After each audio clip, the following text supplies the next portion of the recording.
All right, guys, today, doing something a little bit special for you. We brought one of our columnists in, Matt Mills, and we have Brittany Diamond floating around somewhere. Come on in, come on, it's a family show. One of the biggest questions we get is, here at EliteFTS, is should strength athletes train arms directly? Do you guys train arms directly? Absolutely. I do, I always have. Beautiful. And always here at EliteFTS, we want to get people that are the highest level athlete possible to pro strongman competitors here. Awesome, really, really excited about that. I figured we'd bring these guys in to talk about arm training for strength athletes. So Matt, Brittany, take it away. Yeah, so some strength athletes do not train arms directly when they really should. A lot of what we've been doing today and talk about with hypertrophy is injury prevention. So you may not care how big your arms are, which I don't understand why you wouldn't care, but you should want to have healthy elbows. So you want to train triceps directly, you want to train biceps directly. So one of the exercises we're going to go over is curls with the American press bar. I love doing curls with this bar because you have multiple angles to work with, and you also have this divot right here to get a little bit more extra range of motion. So if we were to compare this to a regular barbell curl where your wrists are forced to be supinated, not a lot of people can turn all the way up. I know I can't. So with a barbell, many people will get elbow problems there. So when we have an angled bar like this, way easier on the elbows. So what I like to do with this bar, I'll do something like 6 sets, but I'll do 3 sets here, I'm sorry, 2 sets here, 2 here, then 2 here. So I'll start with the close ones. I'll do a set of 10, just like this. And again, controlled, I'm squeezing. I'm not trying to cheat the whole thing up like this. Everything's nice, slow, and controlled with squeezing. And my next set, we'll go to the middle ones, and then I'll go here, and I'll start back. 1, 2, 3. So I'm working different parts of the bicep the whole time. Awesome. And guys, this is obviously just one of the exercises. Matt wrote an article back in 2017. That's a long time. Yeah, and it still holds true. Still holds true.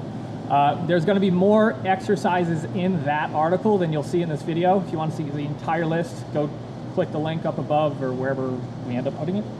Give that a click, check it out, and let's move on to the next one. All right, guys, exercise number 2. We're going to be using the muscle mace from elitefts.com. Matt, you're constantly buying new toys for your gym. Yep, I'm obsessed. Obsessed. It's a good word for it. Obsessed. So the muscle mace is a really cool tool. Why in particular?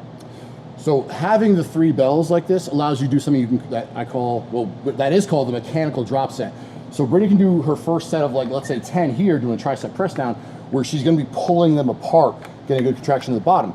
Once she fatigues here, then she can go to the middle ones where she can't spread them apart quite as much. Oh yeah, okay. And can keep going. Now it's a little bit easier.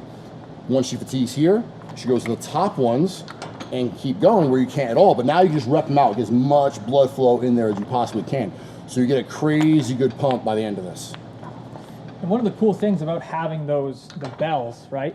It does take a little bit of that pressure off the wrist. It does, right? yeah. Completely. The angle, that's why I like using, even like for like a single arm press down, we use the grenades for that one.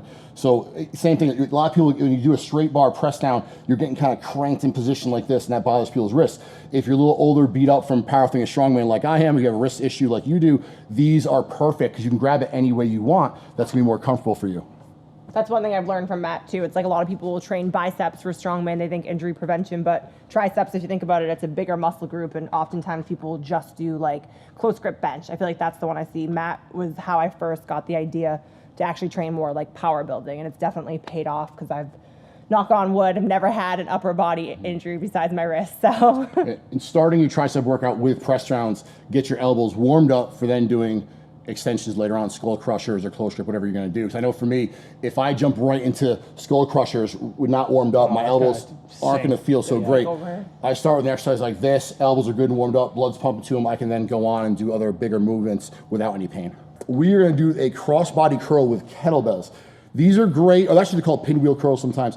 They're great with dumbbells as well. I like kettlebells because when you do them this way, the weight is out. It puts way more stress on your brachialis, which is what we're trying to target here. So it's a lot more challenging lift to do. So Britt's gonna demonstrate these curls here. You can do them one arm at a time, or you can do back and forth like we're gonna do. Well, you get a great squeeze at the very top with this weight held out. And as you see, she has to squeeze that kettlebell really, really hard as she does it. So you're getting grip work, grip work, brachialis work, a little bicep work as well. And again, as a strength athlete, you need all those things, healthy elbows, you need strong grip. This is gonna work all those. And I guess the veins popping out. Not for me right now. What's it for?